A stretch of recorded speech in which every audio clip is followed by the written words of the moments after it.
અંકલેશ્વરમાં 1.983 કિલો ગાંજા સાથે એક યુવક ઝડપાયો. પોલીસે આગળની કાર્યવાહી હાથ ધરી. પોલીસને બાતમી મળી હતી કે એક યુવક મરૂન રંગની ટી શર્ટ તથા રેઇનકોટ પહેરી રેક્ઝિનની બેગમાં ગાંજાનો જથ્થો લઈ હોન્ડા સાઇન મોટરસાયકલ પર મીઠા ફેક્ટરીથી કેનાલ રોડ તરફ આવવાનો છે.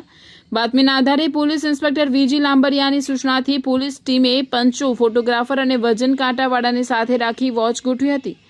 દરમિયાન શંકાસ્પદ રીતે આવતા મંગલ પાસવાનને અટકાવી તેની તલાશી લેતા તેની પાસેથી 1.983 કિલોગ્રામ ગાંજો મળી આવ્યો, જેની કિંમત આશરે 99,150 ગણવામાં આવે છે.